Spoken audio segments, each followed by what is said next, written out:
What is up, everybody? Good morning. Today I am waking up at a rest stop on the side of I-5 South. Today I have a great video. Today I am leaving Washington, putting Washington in the past. I know. I'm gonna be making my way towards Bend, Oregon to start my new adventure. But once I get to Bend, Oregon, I'll be doing a full Washington recap, going over what I liked and what I didn't like and what was the best and what wasn't, and if you're coming to visit, what you should do and all that, just like my Montana one. So now I'm gonna get all these curtains down and start hitting the road and making my way towards Bend. God.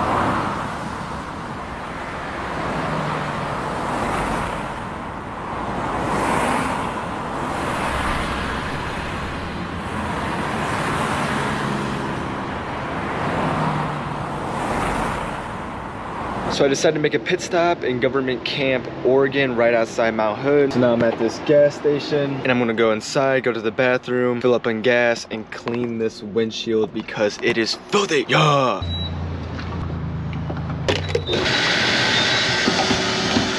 Usually in Oregon, people pump your gas for you, but I guess the law is coming down today. So I guess this is a rare instance where I'm pumping my own gas in Oregon. Yeah.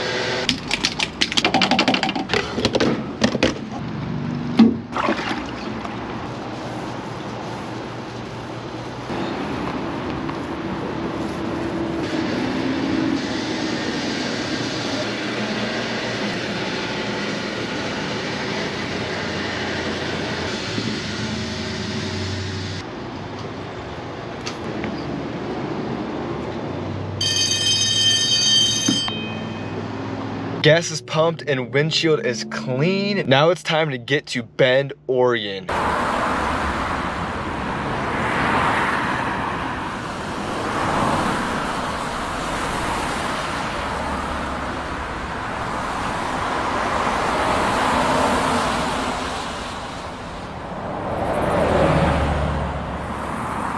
After a 4-hour drive, I finally made it to Bend, Oregon, which means my time in Washington is officially over. And now I'm about to do a full Washington recap. Let's go. So I'm gonna be doing this recap just like how I did Montana's, by starting with the activities that I did and ranking them best to worst, and then moving on to the towns that I visited and kind of giving you a sense of how they are. So without further ado, let's just hop right into it. Coming in at number 1 on the things that I did in Washington will have to be the Mount St. Helens Sunrise Summit. That was so incredible, it's not even funny. Just that whole entire experience in general was life-changing. So I had summited the mountain before in October and it was great. Clear conditions. It's definitely a more challenging hike because you have boulder fields and then you have the ash fields. So it's a more challenging hike with a lot of elevation gain packed into only 4 miles. You're doing about, 1,000 feet per mile, maybe a little bit more, but a really good hike. What made this so special is definitely doing it at sunrise, starting at like 1 o'clock in the morning, making my way through the boulder fields, not being able to see anything, and then when 4 o'clock comes around, see the sun starting to rise and everything's starting to become a little bit blue, and then as it starts to rise more and more, the sky starts to change into more of a pink color. Then when you get to the top, just looking over that crater and seeing Mount Rainier and Mount Hood with that, like with the pink skies, it was truly something that I will remember forever, and that's why it comes number 1 on my list. So if I were to recommend anything, it'd be that. It's honestly not that bad. You do not have to be an experienced climber whatsoever to do it, but what it is that you do want to be prepared with your stamina and just realize that you're gonna be hiking all day, so it's not just like a quick casual hike. But if you have the time, if you have the supplies, you can get it done, and I would 100% recommend it. For number 2, I'm gonna have to go with Hurricane Ridge Olympic National Park. That was amazing. That was the hike that I did where I was above the clouds, and it was a paved trail. So I've never seen anything like that, really done anything like that. I've been above the clouds before, but that was on a ski resort, kind of different circumstance. Took a ski lift up there. So this is my first time really hiking above the clouds and then driving up to the point where I'm hiking above the clouds. and all that, but that was a really crazy experience because one, the hike is not difficult whatsoever. Anybody can do it. It's not long. Elevation gain's not that bad. Like I said, the trail is all paved, and if you get there at a good time, it's not really that busy. I mean, it's definitely one of the most popular trails, but you can get at times where you can get the views to yourself if you wake up early on the VMC program. But yeah, the reason why that's coming to number 2 is because that was just being able to look at and be above all those clouds and just feel like you're on top of the world for such a simple hike, man. It was great. So that's coming at number 2. I recommend that to anybody. Anybody can do it. Really simple hike. That's my number 2. Number 3, I'm going with Panorama Point in Mount Rainier National Park. Now, this was my first hike really I ever done in Mount Rainier National Park, and let me tell you, Mount Rainier National Park is no joke. It can compete traffic-wise with any of these extremely popular parks like Glacier, Yellowstone, and all of them. It gets packed, and the hikes are legit. I mean, I've never been disappointed with the hike in there. And with this one, especially what I loved about it is that when you get to the point, you have beautiful, insane views of Mount Rainier the whole entire time walking, and you're right up on the kind of like the peak of it, you know, but you really can't fathom it because it's like 8,000 feet higher than what you are, but it's crazy views. And then when you get to Panorama Point, you get to look out and you see Mount Adams, Mount St. Helens, and Mount Hood, and it's all, you can take a picture of all 3 of them, and you really can't get that view anywhere else unless you're on the summit or something. So I really highly recommend that. It was a kind of a moderate hike to the point it was like probably 4 miles out and back, 1,700 feet of elevation gain. So moderate hike. It was a little something, but nothing that anybody can't handle. So I definitely recommend that. The views were spectacular, and once you get to the point, can't ask for a better lookout. Number 4, I'm gonna go with Sauk Mountain in the North Cascades. That one was cool because I gotta show some love to the North Cascades. The hike was relatively easy, a bunch of switchbacks, but the road was my only problem because it was so hard on the van getting down. The brakes ended up smoking, but nonetheless, still a really great hike with beautiful views. Once you get to the top, you get an unbelievable view of Mount Baker, the loneliest volcano in the Cascades, which is really cool. So it's a whole entire different vibe. Easy hike for great views, and you basically drive up all the way to the top. So even from the trailhead parking lot, you're getting spectacular views. That is coming in at number 4. Number 5, I'm gonna go with Deception Pass State Park. This was a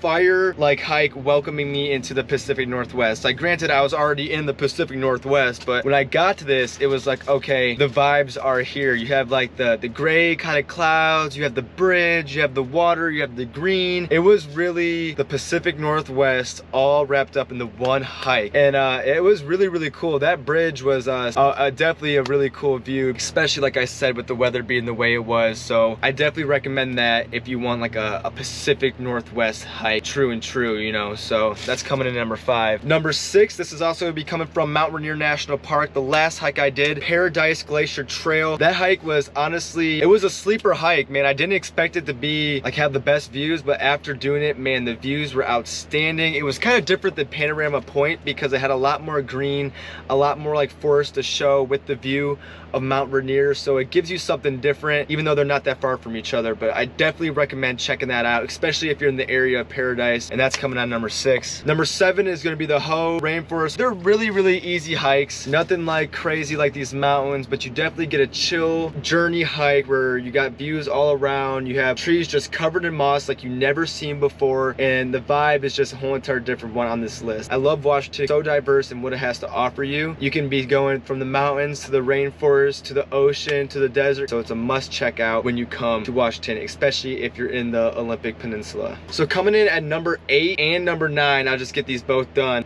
Diablo Lake at number 8. Beautiful lake, turquoise in the summer. It was the first hike I really did when I got out to Washington, so it's definitely a special place in my heart. It's just one of those easy hikes, one of those warm-up hikes, so that's why it's coming lower on my list, because it just wasn't as like breathtaking as a lot of these other hikes I did, but nonetheless still really cool. And to follow that one up at number 9, I have Diablo Dam, and the reason why it's coming in number 9 is because it's not really a hike, but just something to check out, and it's really cool, especially if you're into dams and stuff. Nothing really over the top, but you're by Diablo Lake, you might as well just check out Diablo Dam. And then coming in last on my list at number 10, I have the Untandem Trail, which was a trail that I did in the desert that I didn't finish, and that's majority why it's coming so low on this list, because 1, I didn't finish it, and 2, it just really wasn't my vibe. Like, I love the desert, but just not that type of desert. It was like dried out, it was super hot, I don't know. Still unbelievable views though, so if you're in the area, in the Yakima area, I definitely recommend checking it out. So that concludes my top 10 list of things that I did in Washington. And now I'm gonna move on to the cities that I've been to and what they have to offer.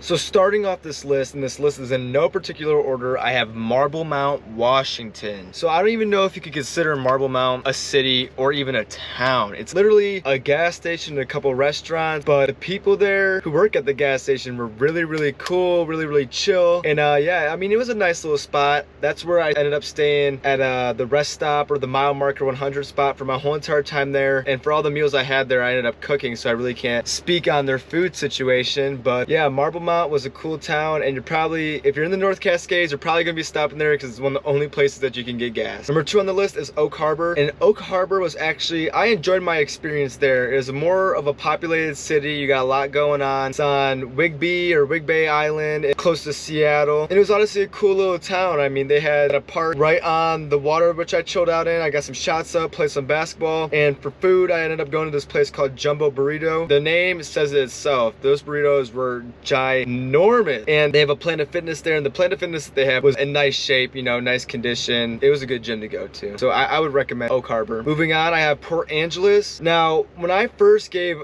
Port Angeles an initial review, I think I went a little bit too hard on them, and I was like, yeah, but honestly, it's not really that bad of a place. It's just not my vibe. You know, it's a small little port town. You got a couple of shops, you got a little downtown area. The shops are nice, you know, and especially if there's stuff going on downtown, it's probably a lot nicer because they have a farmer's market area and all that. So Port Angeles, I mean, it was all right. And the food I had there, it was called bento teriyaki or something like that, and it was honestly really good. And that's like one of the only places to stay around that area. So if you're in that area, honestly, I would check it out. And if you're coming from Oak Harbor to Port Angeles, the ferry is such a cool experience, so that's definitely kind of like a must do. Next up, I have Forks, and Forks was honestly a cool little town. It's a small town on the western side of the state. It's actually where they filmed Twilight, and I had no idea that's where it was filmed, but it's really small, nothing too big. I didn't have anything to eat out there. I cooked all my meals. Yeah, I ended up staying at a rest area in the middle of the town, which was cool, and checked out one of the parks. So it was a nice little small town, so definitely a must check out if you're on the west side of the state. And next on this list, I have Packwood, and Packwood's kind of like one of my favorite small towns. It's just like one stretch of town. There's a grocery store, there's a Mexican place that's really good. It's called Nacho's Mexican restaurant. I definitely check that out. They have a Packwood brewery, so if you're interested in that, just like a little tiny shops, not big whatsoever, but definitely a cool little town in the mountain. Next on the list, I have Rimrock. This is where we did all of our dispersed camping. A little bit past the small little Rimrock grocery store, there's a road called Teton Road. That's where all the dispersed camping is, and you can get right up on the river. Really good plots for free, and you really can't get much better camping than that. So definitely a must check out if you're into camping.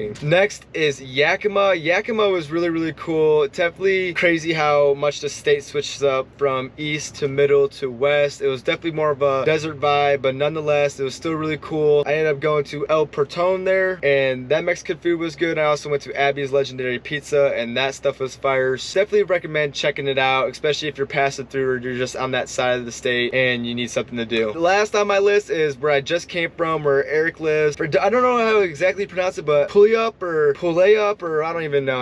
Whatever. But yeah, that place, it was pretty cool. I wasn't there for that long. It definitely gave me a back home Metro Detroit type vibe, just like how the driving was and how kind of packed it was. But that place that Eric took me to, Bob's Burgers, was really good. And yeah, just like a small Metro Seattle town. So you really can't go wrong with any of these cities on this list. Washington was definitely a really fun and beautiful state. But with that all wrapped up, I'm excited for what Oregon has to bring. So for what's next coming in Oregon, I have a bunch planned. Right now, I'm in Bend, and I'm gonna be here for probably around 2 weeks, just like seeing all the stuff that it has to offer. Apparently, this is one of the most popular van life places in the country. So maybe meet some new people, do some cool hikes. I don't know, see how it goes. But I'll be here for 2 weeks, and cooking and all that's gonna start coming after I get settled in and start doing my thing. But a lot of exciting stuff's coming. I have my mom coming out for her birthday through the 14th and the 22nd. And I have my girlfriend Bryn coming out at the end of August. So I have a bunch of stuff planned. So there's a lot to be excited for. But now that the recap is recap and done. I'm about to go into this Planet Fitness that I'm outside of right now. Get a quick workout and shower in, get some food, and then start heading to the dispersed campsite. Yeah! So I just got done with Planet Fitness. The showers were packed, so I wasn't able to take one, but that's fine, I'll just come back. But now it's time to get some food. I'm tapping into this place called Thai Table for dinner, so time to see how she's talking.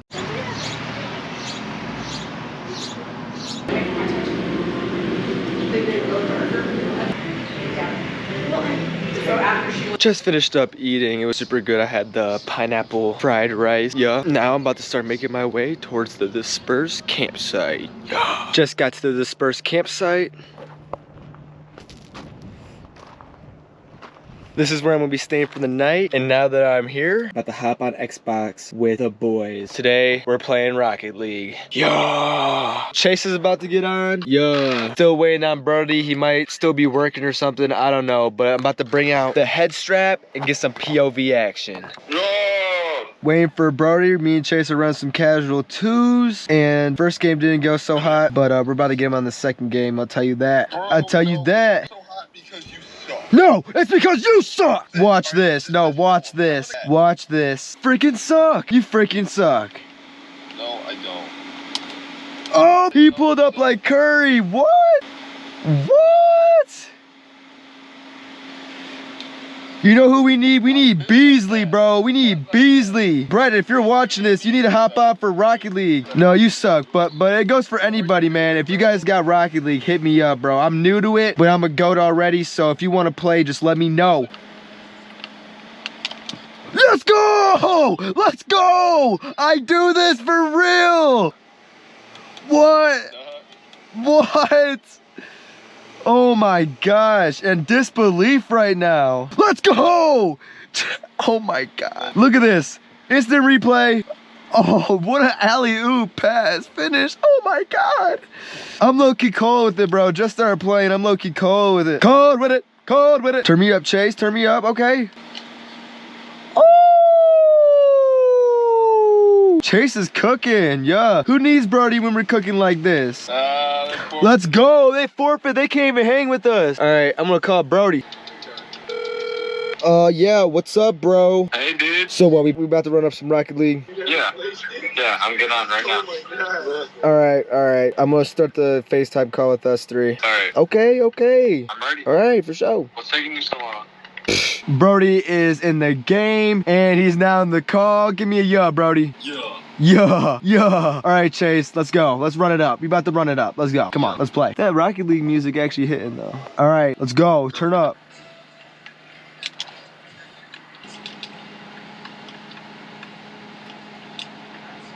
Oh, Chase with the goal.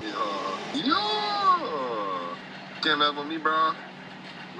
Dang. So I just got off Xbox with the boys. Now the sun's starting to set. What a good way to start van life in Oregon. So with all that, I'm going to end the video here. As always, if you enjoyed the video, make sure to like and subscribe. And if you have any questions, make sure to leave them down in the comments below. And until next time, peace.